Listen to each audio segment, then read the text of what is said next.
Tonight, we drift back to the early 20th century, where the land now known as Ivory Coast, officially Côte d'Ivoire, lay under French rule. Imagine warm, sun-drenched landscapes with bustling markets, rivers winding their way through lush greenery, and small villages where life, though peaceful, was heavily influenced by the colonial powers. Before we begin, if this little corner of calm has brought you any comfort, feel free to like the video and subscribe only if it feels genuine to you. No pressure. I'd also love to hear from you. Just drop a comment with where you're listening from and what time it is. It's always special to know we're all quietly gathered here from different corners of the world, like a family, scattered but still connected. All right. Now go ahead and dim the lights. Maybe turn on a fan or a soft hum in the background, something that feels like home. Nestle in, get cozy, and let's ease into tonight's story together. The story of Ivory Coast begins in the late 19th century when the French turned their eyes towards West Africa. The region's rich resources, cocoa, timber, and coffee were just a few of the treasures they hoped to control. By the time of World War II, Ivory Coast was a prized colony for the French, an important economic hub in the empire. But there was always a deeper undercurrent, one of potential change. You could almost hear the faint whispers of the future as more and more Ivorians became aware of the inequalities embedded in the colonial system. Historians still argue whether the economic boom that followed World War II fueled the desire for independence, or whether it was the spread of nationalist ideas from across the continent. Either way, the cracks in the French Empire were beginning to show. France, weakened by the war and post-war struggles, was no longer the unshakable authority it once was. A key moment came in 1946 when Côte d'Ivoire became part of the French Union, a political structure that allowed for greater self-governance, but still held the strings of power. In this moment, Ivorians began to taste autonomy, and the desire for full independence started to rise.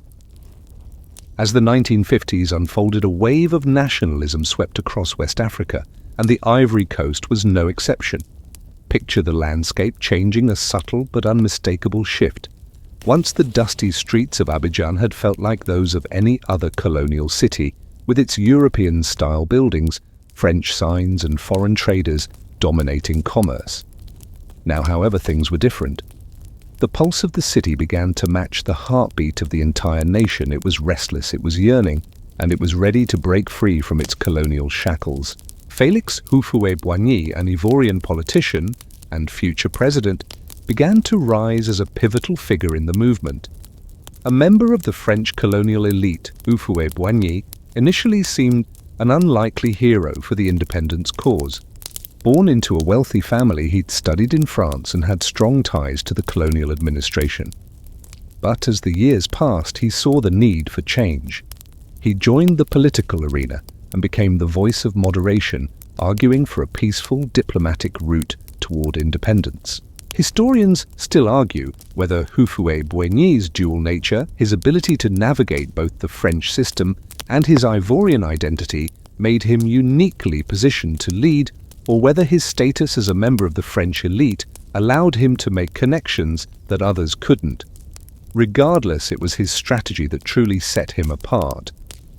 Instead of leading a violent revolution, he sought to negotiate directly with the French.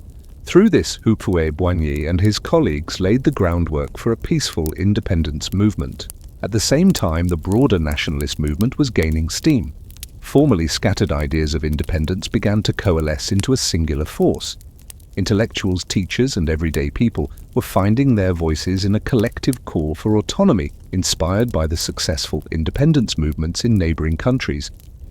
You could almost feel the energy crackling in the air as more and more Ivorians dreamed of a future without French rule. But the Ivorian struggle wasn't just about the French, it was also about defining what a new nation would look like. Would it be a continuation of the colonial system in a new guise, or would it forge a path of self-reliance and innovation? The road ahead would be one of difficult decisions, each step laden with historical weight. As the 1950s wore on, the political landscape in Ivory Coast began to take a more defined shape, and at the heart of it was Félix Houphouët-Boigny. With every speech, every handshake, and every careful negotiation, he became the face of the Ivorian independence movement. His moderate approach was often criticized by more radical nationalists, but Houphouet-Boigny believed that violence and conflict would only tarnish the dream of a peaceful nation. He had a different vision, a vision where diplomacy, unity, and careful planning would win the day. Houphouet-Boigny's greatest achievement came in 1958 when he became a key figure in the negotiations for the French community, a new political arrangement that allowed French colonies to gain more self-governance without fully breaking ties with France. Though many African leaders, such as Ghana's Kwame Nkrumah, pushed for full independence, Houphouet-Boigny saw this as an opportunity to test the waters of self-rule while avoiding unnecessary conflict. He was, after all, a pragmatist. Historians still argue whether his choice to remain within the French community was a sign of political foresight or a missed opportunity to break from colonial influence entirely. Despite his cautious approach, Houphouet-Boigny's diplomacy bore fruit. In 1959, Ivory Coast was granted greater autonomy within the French Union, which included a local assembly and the ability to govern domestic affairs. For many Ivorians, this felt like a significant step forward, a tangible glimpse of independence on the horizon. But the path to full independence would still require more negotiation. By the time 1960 came around, French President Charles de Gaulle, aware of growing pressures across Africa for self-determination, offered a referendum to the African colonies.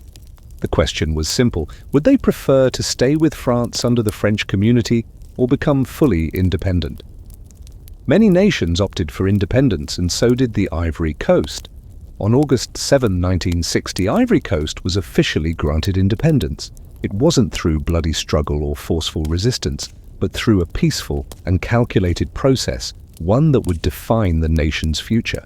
Houphouet-Boigny's leadership during this period is often seen as an embodiment of the Ivorian model, a strategy of negotiation over warfare, compromise over conflict.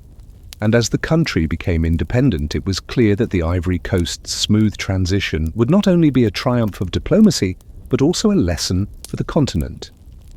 The debate would continue, however, as to whether this model could work in other African nations, many of which faced deeply entrenched colonial legacies.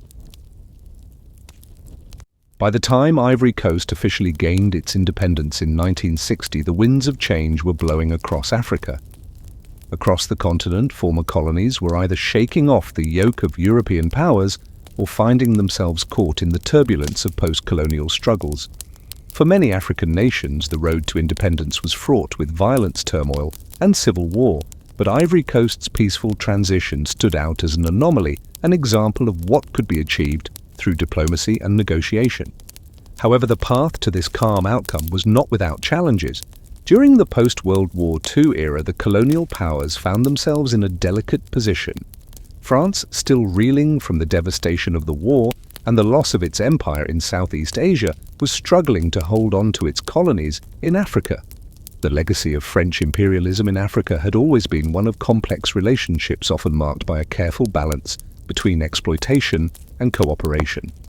As the years progressed, however, France became more and more aware that the cost of maintaining its colonies was unsustainable, especially as nationalist movements across Africa gained ground. Historians still argue whether the pressures of the post-war global order forced France to reconsider its colonial stance, or whether it was more the changing social dynamics within France itself that led to these shifts. Regardless, the French government had to acknowledge the inevitable rise of independence movements. In the case of Ivory Coast, the French saw a way to maintain their influence through a more diplomatic approach, rather than resisting the inevitable tide of change through violent repression. In the early 1950s, the French government began to allow more self-governance for its African territories, a move that was designed to placate nationalist movements. Ivory Coast was no exception. It was during this period that Houphouet-Boigny became increasingly influential in the political landscape of the colony. He recognized the importance of finding a middle ground, one that allowed for greater autonomy while keeping strong ties to France, a strategy that would prove pivotal in the peaceful transition to independence. But the question remained, would Ivory Coast's model of peaceful transition be replicable in other African nations? Many of the French colonies were much more restive, their populations more eager for radical change. While Ivory Coast navigated a route of negotiation, many countries on the continent were spiraling into conflict. The answers were still being written in the years to come. As the political situation evolved throughout the 1950s, the blueprint for Ivory Coast's peaceful transition was taking shape. In many ways, it was a carefully constructed model designed by Houphouet-Boigny and other key figures who believed that the future of the nation lay in maintaining stability rather than resorting to the violence and bloodshed that had marked independence movements elsewhere on the continent. But this Ivorian model wasn't an easy sell to everyone, especially in a climate where radical movements were pushing for quick, forceful change. The French colonial powers, always careful to preserve their influence, realized that a peaceful transition was not only a pragmatic choice, but one that allowed them to retain some degree of control in the new African state. The Ivorian strategy of negotiation was both a product of local pragmatism and external factors, especially the changing winds of French politics.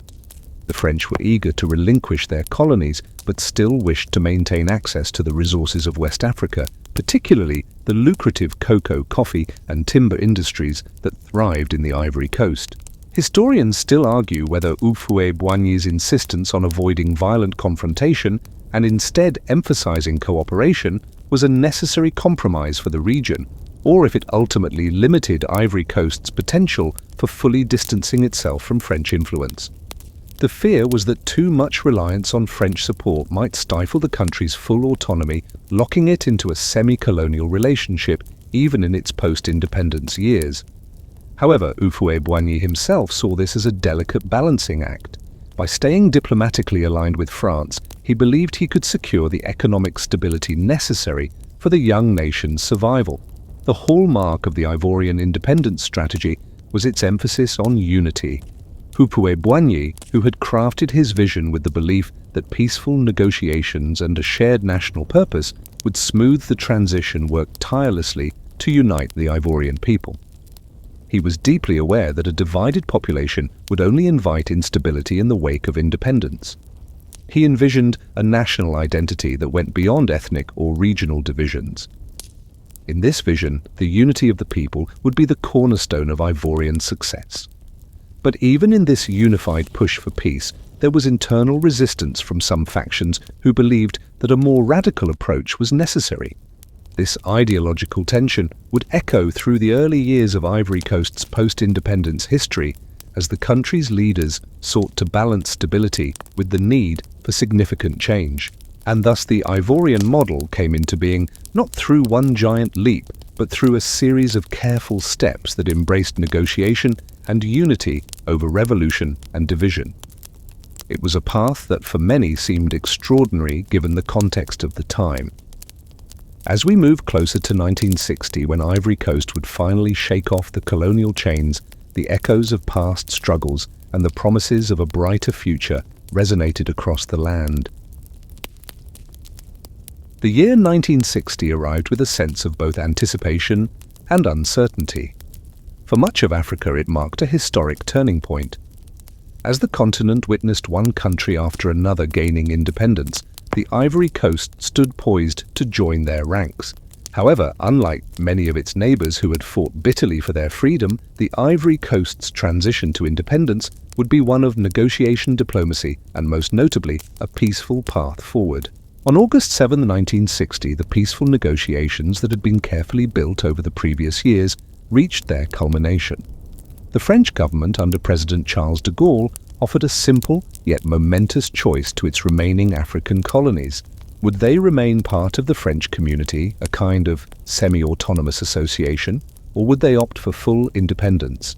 For Ivory Coast, this moment was the realization of what had been years of careful diplomatic groundwork by Houphouet-Boigny and his allies. The referendum was an overwhelmingly positive event. The Ivory Coast, led by Houphouet-Boigny, made its choice clear. The vote for independence passed with a resounding 99.9% in favor.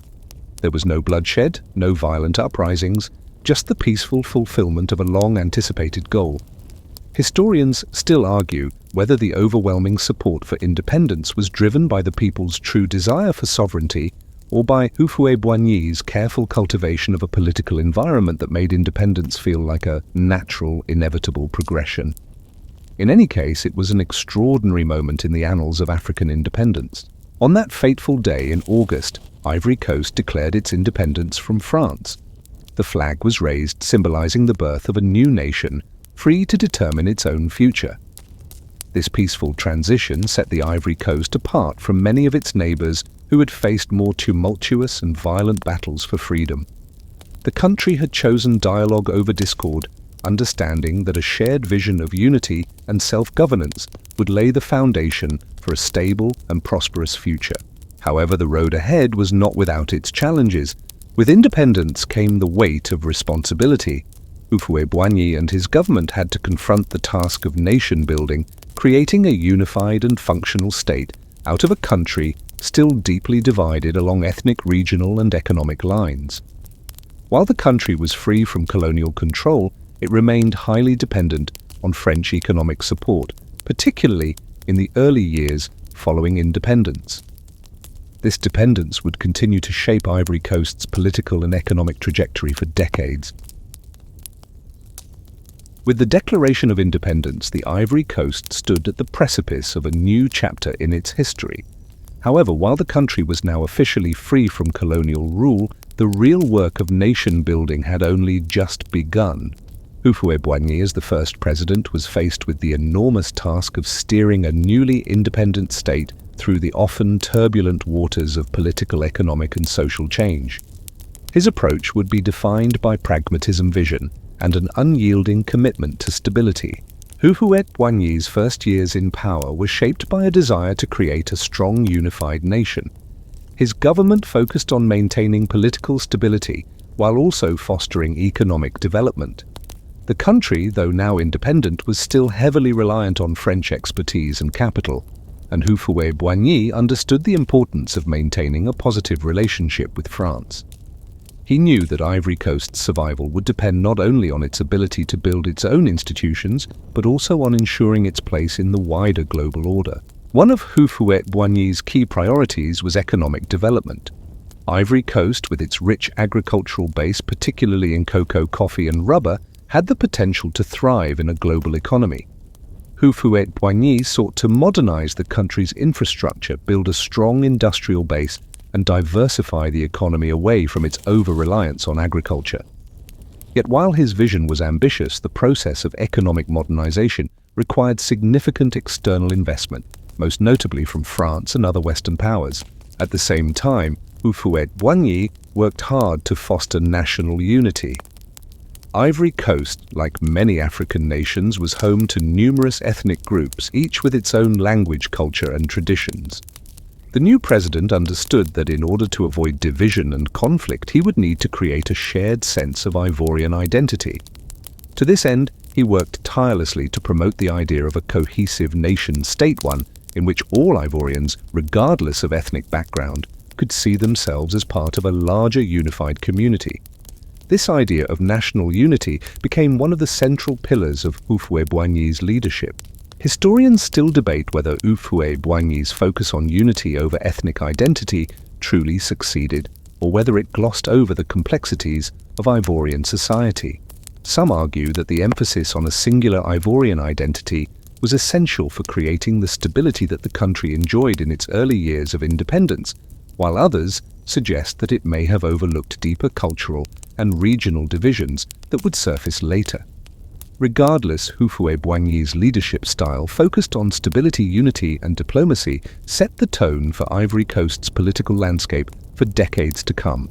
As the years passed, Houphouet-Boigny's influence grew, and Ivory Coast experienced relative stability compared to other African nations, many of which were struggling with coups, civil wars, or economic crises. Yet despite the outward calm, the nation faced growing pains.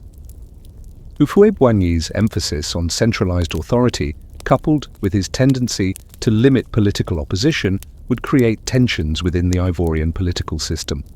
But for the moment, these issues remained under the surface as Houphouet-Boigny worked tirelessly to secure his country's future. As Ivory Coast continued to find its footing in the post-independence world, the changes that began to take shape were not just political, but cultural and economic as well. The initial euphoria of independence gradually gave way to the demands of modernization. Ivory Coast, with its flourishing agricultural exports, now looked outward, eager to find its place on the world stage. Under Houphouet-Boigny's leadership, the country moved to cultivate a national identity that transcended the colonial past while laying the foundation for a more modern industrial future. Ivory Coast's agricultural exports, particularly cocoa, which would later make the country one of the world's top producers, became the backbone of the nation's economy. The country's dependence on agriculture, while lucrative, also had its risks. Cocoa and coffee prices were often volatile, and the economy could be easily swayed by shifts in global demand. Houphouet-Boigny knew that diversification was key. He encouraged the development of infrastructure, roads, railways, ports that would connect the country's rural heartland to its urban centers and facilitate trade. With the economic support of France and other Western powers, the nation made strides toward modernization, building new schools, hospitals, and factories. However, not all Ivorians were fully on board with the pace of change. The emphasis on cocoa and coffee production often came at the expense of local communities who worked the land. The introduction of more mechanized farming methods also displaced some traditional forms of agriculture, and while the economy grew rural, poverty remained a persistent issue. Historians still debate whether Houphouet-Boigny's focus on economic development and industrialization truly benefited all Ivorians or whether it only served the interests of an elite few. Critics of his approach argue that the country's growth was not equitably shared, while supporters claimed that the rapid modernization was necessary to propel Ivory Coast into the future. Culturally, the post-independence period also brought about a renewed sense of pride in Ivorian identity. While the French influence remained strong in the country's institutions and language, the government encouraged the celebration of Ivorian traditions, including local music, art, and dance. Houphouet-Boigny understood that a country's identity could not solely be built on economic development. It also needed to be rooted in the cultural values that made the people unique. Thus, there was a growing movement to embrace Ivorian culture in its many forms, from the vibrant rhythms of the region's traditional music to the rich heritage of its diverse ethnic groups. However, the process of nation-building was not without its challenges. As Ivory Coast became more modernized, the country also faced growing internal tensions. Regional and ethnic divisions, while downplayed by Houphouet-Boigny's government, began to simmer beneath the surface. In his effort to promote unity, Houphouet-Boigny often sidelined the complexities of the country's diverse communities. This approach worked in the early years, but would eventually lead to political challenges as new voices and regional identities began to demand more representation in the national conversation. As the 1960s drew to a close, the Ivory Coast stood at a crossroads. The country had made significant strides in its first decade of independence, with economic growth and political stability under the leadership of Félix Houphouët-Boigny. Yet as Ivory Coast moved further from its colonial past, it became clear that the peaceful transition to independence had not resolved all of the country's deep-seated challenges. The question of how to maintain political unity in such a diverse and rapidly evolving society became more pressing with each passing year. Houphouët-Boigny's centralized approach to governance had worked well in the initial stages, but by the end of the 1960s it was clear that his style of leadership was beginning to show cracks. While his government had successfully avoided the violent uprisings that plagued many African nations, his tightly controlled political system limited opposition and stifled dissent. The country's political landscape was dominated by Houphouët-Boigny's personal authority, and opposition parties were either weak or suppressed. As the years passed, the absence of a strong, functioning multi-party system began to show signs of strain. Historians still debate whether Houphouët-Boigny's refusal to allow significant political competition ultimately hindered the country's long-term development. Some argue that his singular vision of a united, stable Ivory Coast was essential in the immediate post-independence years, while others claim that his failure to cultivate a more inclusive political culture sowed the seeds for future political instability. What remained undeniable was that as the country grew more prosperous, the frustrations of those who felt excluded from the political process began to grow. Beyond political control, Ivory Coast's economic reliance on a few key exports, cocoa and coffee, also left the country vulnerable. Despite efforts to diversify the economy, the nation remained heavily dependent on agricultural commodities, which were susceptible to fluctuations in global markets. The country's infrastructure and industrial base, though expanding, were still in their infancy, and the rural areas where the majority of Ivorians lived continued to experience poverty and lack of access to basic services. The promise of prosperity that had come with independence was not yet a reality for many of the country's citizens. Culturally, Ivory Coast had made significant strides in carving out its own identity. But the reality of nation-building in such a diverse society proved complex. The country's multiple ethnic groups, each with its own language, traditions, and histories, were not easily unified under a single banner. Houphouet-Boigny had worked hard to foster national unity, but as time passed, regional and ethnic divisions began to resurface. The idea of a unified Ivorian identity, while powerful in its conception, began to feel less attainable as tensions between different groups grew. Historians continue to debate whether Houphouet-Boigny's insistence on promoting a singular national identity helped or hindered the integration of these diverse communities. While Ivory Coast had managed a peaceful transition to independence, it was clear that the path ahead would require careful leadership, sensitivity to the needs of all citizens, and a willingness to address the underlying tensions that threatened the unity the country had fought so hard to achieve. By the early 1970s, Ivory Coast had firmly established itself as one of the most politically stable and economically prosperous countries in West Africa. The peaceful transition to independence, combined with the steady leadership of Houphouet-Boigny, had set the nation on a path that many other African countries struggled to follow. Yet, as with all success stories, the smooth surface of Ivorian progress concealed a deeper undercurrent of challenges that would eventually rise to the forefront. In the years following independence, Ivory Coast continued to rely heavily on its agricultural sector, with cocoa and coffee exports driving the economy. The country became one of the world's largest exporters of these crops, and Houphouet-Boigny's government worked diligently to ensure that the state controlled and benefited from these resources. However, the over-reliance on a few primary products left the nation vulnerable to international market fluctuations. When the price of cocoa dropped, the country's economy faced severe strain. Despite Houphouet-Boigny's efforts to diversify the economy through infrastructure projects and industrialization, many Ivorians continued to live in poverty, particularly in the rural areas. Economic growth was often not felt equally across the population. In terms of governance, Houphouet-Boigny's centralized political system remained intact. His control over the country was absolute, and political opposition was suppressed. The single-party state allowed for stability, but it also stifled democratic development.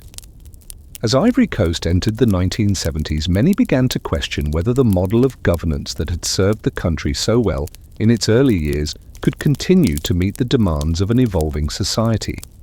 Historians continue to debate whether Houphouet-Boigny's authoritarian style of leadership contributed to the political challenges that the country would face in later decades, particularly in terms of its ability to adapt to the aspirations of a more politically engaged populace. Culturally, Ivory Coast continued to embrace its diverse heritage.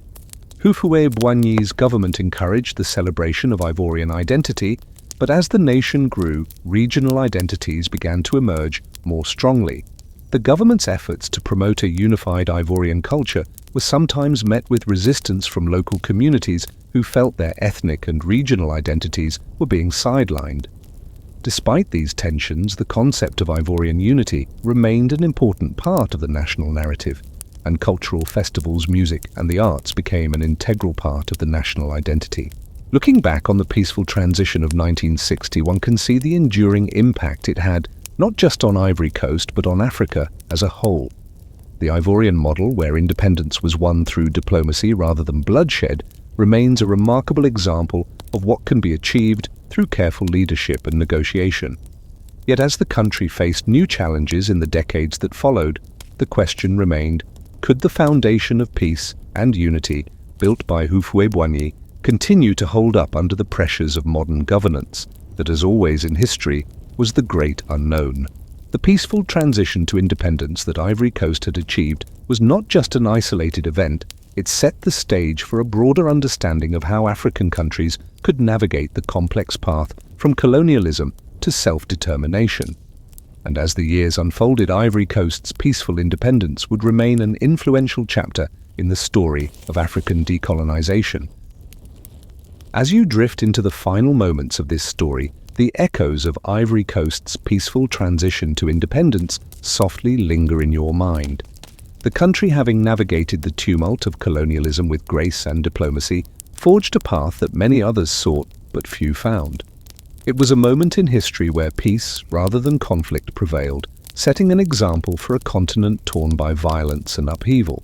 Picture for a moment the gentle sway of the cocoa trees in the breeze of the Ivorian countryside, the rhythm of life that continues to pulse through the land, quiet, enduring, and steady. The peaceful transition that began on August 7, 1960, still resonates through the years, a reminder of the power of unity, diplomacy, and careful leadership. And as the world around you slows, as the soft hum of the night wraps itself around you, remember that history is not just something we study, it is something that lives with us, shaping the present and the future in quiet, unseen ways. As the night deepens, let the calm of this peaceful story settle within you like the gentle waves of the sea lapping at the shores of an enduring land. And though the challenges and complexities of Ivory Coast's journey are far from over for now, the peace they fought so hard to achieve holds firm, just as the stars in the night sky stand unwavering in their quiet constellations. Sweet dreams, traveler. Tomorrow we'll wake to a world shaped by stories like this, quietly guiding us forward.